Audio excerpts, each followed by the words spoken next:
What you've got here is a harem report from the grooming gang. And I'm just going to let her speak, mainly. I think it's okay to ask oneself, where were you, and did I do a good enough job knowing what we found in Rotherham? So that's why I suppose really what I've been saying when I've had the chance to do so in the last not even 24 hours, but that I think we've just got to attempt to put sort of children in particular at the heart of any discourse. Something the governments haven't done since 2000. And in part for what I'm about to say, I think I'd be very surprised if any public servant at all in the land wouldn't agree with the findings of what it is I'm trying to do. So just to set the context, I'm very conscious this is the Home Affairs Committee, so it's not like I'm appearing in front of people that don't know some things. So if I'm grandmother suck eggs, forgive me. I'm sure you know a great deal about these subjects as others don't. But I think it's important to say that what most is of them called don't care about it. That's child the problem. Sexual exploitation, which is quite a mouthful in itself, is thankfully still rare. It may be at the most heinous end of crimes, but we have to get a sense of the proportionality of where it fits in that 100,000 crimes of child abuse that have been reported in the last 12 months. I'm fairly sure that it's still happening today. I think that we can explain that if necessary. We all know that it's happening today because there's videos of it coming out every single day. To find these children in particular, I think that the world of crime is quite complicated. It's not. To quote colleagues in the police, they are awash with online harm and online exploitation.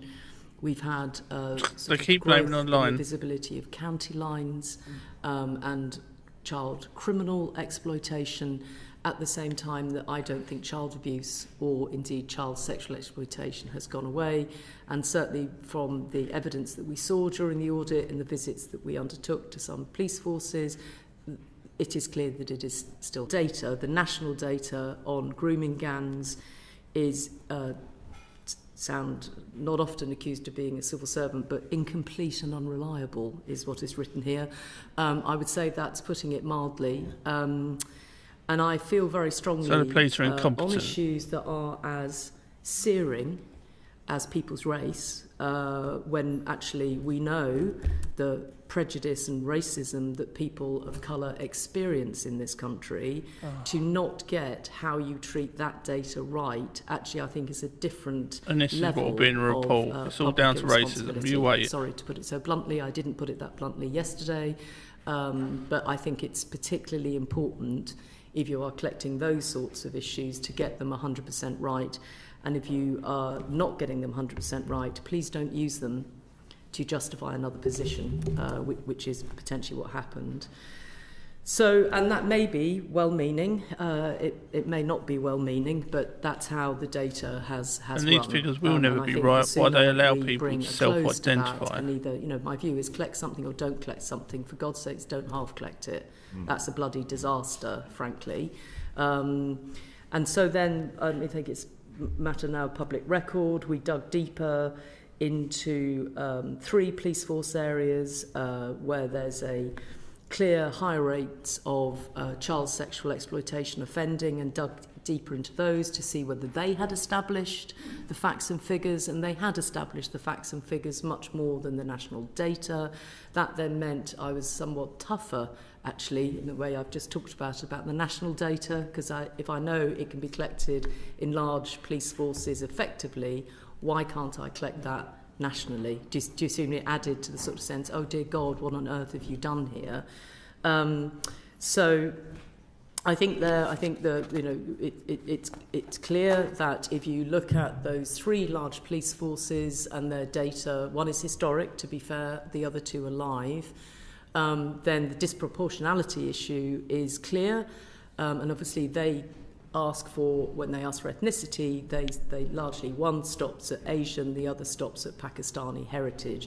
And again, I can only feel the pain of those communities to know that it's all bundled together in one big grouping, and how unhelpful that is to the very communities that you are talking about. So again, I think that that's not a great way for public policy to be done. Andy Burnham, quite rightly, in my view, did a bit of what I'm doing, which is he thought, this stuff is going on in Greater Manchester. I need to be assured, he called them assurance reviews, what's going on in Rochdale, what's going on in Oldham. I need to see what the police are doing, and he'd had actually victims and Maggie Oliver in a big meeting in whatever it's not the town hall, but whatever his, place is in Manchester. And they'd all agreed that, people had to be held to account. We had to find out the truth. We had to find out where decisions made. If you look at the assurance reviews that he had done, he was so frustrated, and so would I have been, so were the people that did those reviews, that it took years. Nobody shared data. They were all lawyering up to fight over who would share what data.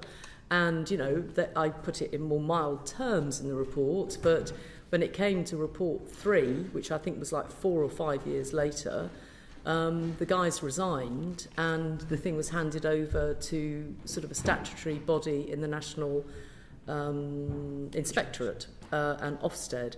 And so I thought to myself, okay guys, come on, nobody's volunteering to find the truth here, and we owe these victims that. Secondly, you see extremely important assurance reviews by Greater Manchester Mayor, who's one of the long-standing mayors, knew what he was doing. He couldn't get to the bottom of it. And then you look at the 50 serious case reviews, and you look at the world of serious case reviews, and you see that, to be honest, Mr. Richards, they do not get to the truth of what happens in these cases. What they do is, cover it up. Has the team around the child operated effectively? Now, that's really important, don't get me wrong, but, part of the team around the child are the perpetrators, who spot that the team around the child isn't good enough or can't safeguard that child enough. Do we talk about the predators in any of these serious case reviews? Did we know about these predators? Were we properly safeguarding the children? Sorry, you can tell from my tone. I said to everybody, I'll be really measured.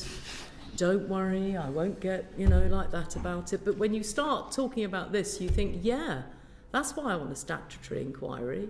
And that's why it has to be national with strong local, there's a connection between the local and national. So I know it's not what everybody wanted, but I think it's absolutely the right thing to do. I hope that if anybody has teenage girls and the local councils and that shouldn't have anything to do with it, because they were the one covering it up. Switch their finds a friend off, you would be beside yourselves.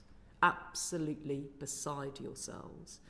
But because we're dealing with kids that haven't come from that, we as a state attempt to have a safety net.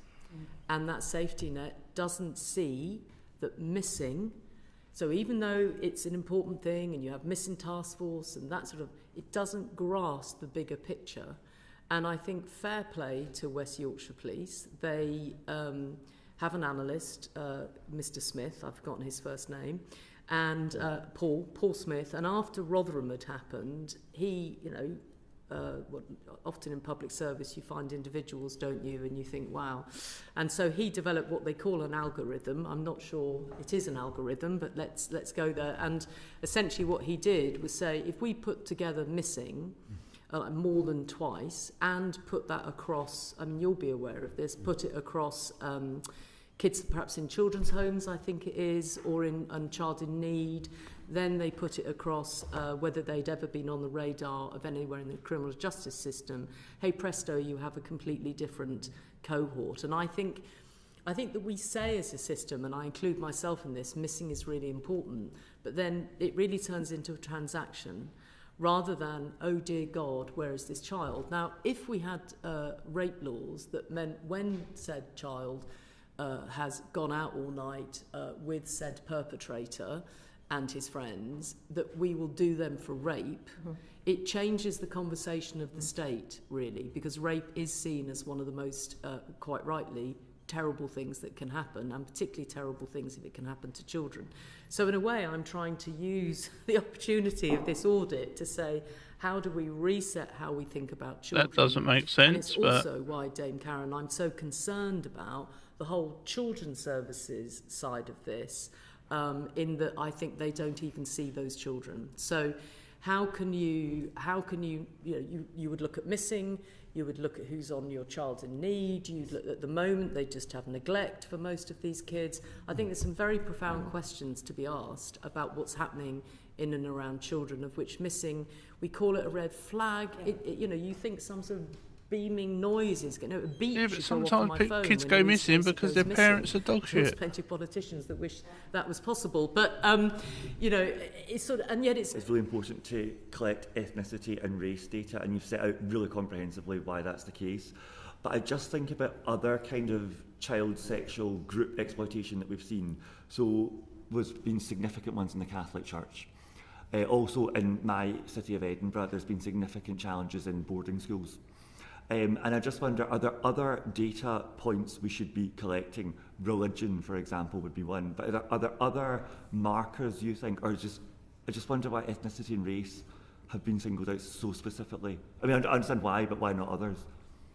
So chapter 4 of the report looks at what we call the nature and characteristics of child-based sexual exploitation. It's not an academic exercise of interest, finding out what it looks like. It's actually for important reasons of understanding offending and being able to, by understanding it better, being able to tackle it better. So there's a whole range of things in that chapter, including ethnicity. Ethnicity stands out as one of the areas where data collection has been really poor, where it's been seen as an optional extra. But there are lots of others in there, and we've spoken about some of them. The vulnerability factors associated with victims, for example, understanding those like missing episodes and so on, can be really important in better tackling offending. All of the demographic information is important, and we go through it all in that chapter. I would say that applies more broadly to crime in general. It's really important to understand who is being affected by crime. All data points should be gathered. Religion, representation of certain sex, sections of society, whatever that might be, age, ethnicity, sex, age, religion, culture, nationality, ethnicity. Those are important things to understand in order to work out how you better protect the every victims, point of data is a better to actual facts. And I think the other interesting thing about this, it's interesting as a sort of been around a long time, is that you don't always have to collect national data. You could actually have done a deep dive. Policy making can be done in many different ways. I think that the issue is that people don't always find looking at ethnicity straightforward in certain circumstances. In some ways, they find it really easy to look at it, look at the Metropolitan Police and Black Londoners. So there's an irony to sometimes we decide to find this data writ large, and then other times we decide not to. So, I mean, I'd add religion into that as well. You could easily run a deep dive into a set of data to establish all sorts of drivers, but nobody's bothered. Sorry, that's too harsh. Nobody has I haven't bothered. Seen it as a priority. And I think sometimes my main view about these things is that if the good people don't grasp difficult issues, there's plenty of bad people out there that will grasp them for you. So I'm always a believer, no matter who is in power. I've worked for several prime ministers, several different administrations over the years, and my advice to everybody always is get ahead of trouble and grasp it, because you're a good person, and there's plenty of people out there that grasp the bad stuff and make it even worse than it needs to be. I'll come to Bradford in a second. The first one you mentioned was the where we talk about Rochdale. So just sorry, I may not have made myself clear earlier. So I think Andy Burnham did a good thing in Greater Manchester to say, I'm not happy with what's going on here. He listened to victims, he did talk to the police, he did talk to others, and he tried to put in place, he did, not try, sorry, that's unfair, he instituted assurance reviews, if that's what they called them, to try and establish exactly and they're still failing. You're wishing, I think, for Bradford. And two good people did them. I met one of them who I know was in Commissioner in Rotherham when we were there, and they only got so far because essentially they couldn't require people to give them information, they couldn't require people to give them appear before them, they couldn't didn't have any ability to do hearings. And They had no think power. put in the report, it just went on and on and on, and then they did this work, but nobody. She's trying to be It took a long politically time correct. before anybody said, as in the new chief constable, who said, "Yeah, we didn't get this right, and we're sorry to victims." And that's why we put it in there to say, even when you have actually the police crime commissioner, which is what the mayor is, where you have a police crime commissioner or a mayor that says, "I want this to happen," and he spends money getting it happen, it didn't get him what he wanted. No, because he never had was power. Accountability on behalf of the victims and the system was what happened. So that's why I, again, just doubling down on that looking at that, interviewing various people, we came to the view that without statutory powers, Inquiry Act type powers, you're not going to get anywhere. And then I agree that if you, I would say, if you were Bradford, if you were anywhere in my report that we published yesterday, if you were any of the areas that are sort of visible and identifiable, just be ready and be open to the fact that you may be the subject of one of the national inquiries. And I would be surprised if some of the areas that I mentioned, probably including Bradford, would not be subject to being part of a national inquiry. And it's absolutely right that I think members of Parliament, I think victims, I think other people are able to say, we want this to happen here, and that should be balanced out with what I think should be, dare I say, an evidence-based and data-led approach to looking at where you would start and where you would head. So I didn't want Mr. Moore today to get into, this is my hit list, let's just use common parlance, or, you know, dare I say it, this is where I think you should start, because I don't think that was my job. My job was to establish a different set of facts. Do I think you can look at the audit and make that part of your decision-making process, whoever is going to take that role on? I think I probably would if I was theirs. And I think, and I'm sensing and understanding, having met Fiona and seen her previously on Newsnight, good for them for giving her that voice, the government will need to move relatively quickly on making a headway on starting some local and doing the national inquiry, running into some of these local inquiries and getting on with them, because I think the sooner we get on with them, the sooner we can get accountability on the table. And even if we can never ever do right by the victims, because at the end of the day the people that did those crimes are the perpetrators, we can at least get the system to look at where it needs to apologise, where it should be accountable, and where it should make redress. So, but she's still making excuses. Oh, we haven't got the right data, we haven't got this. We know by the data that we've already got, which isn't complete, most of these criminals are self-identifying. Most of them are saying what ethnicity they are, what religion they are. And we know that councils that they're going to speak to ask for data have been covering it up. So you know that the data that they're going to give is already corrupt because they didn't keep the data. On some of them, they even removed Pakistani Muslim on the actual documents, on the arrest, or Pakistani. They actually blocked them out with ink or paper or scraped it out. We know this. It's in our evidence, in the 190 odd page. We also know by police saying that evidence has been tampered with. We know that I think it's something like 97% of the actual rapes complaints wasn't, I think it's between 90 and 97%, were not upheld. The police said that there was a problem with the girl as a witness, there was a problem because she was a prostitute, or that she was a girlfriend of a 52-year-old man, which, to be honest, that officer should be removed from duty now. Any prosecution that wouldn't prosecute because a 12-year-old is sleeping with a 52-year-old man because they're boyfriend and girlfriend should be out of the job. He should lose his law licence but I don't think a lot's going to happen even after the inquiry. They are already trying to cover it up. They've already said the ministers will not be involved or be able to be questioned about this. MPs and ministers should be able to be questioned, as well as police, councillors, social workers and parents. And that's about it for today. Have a good one.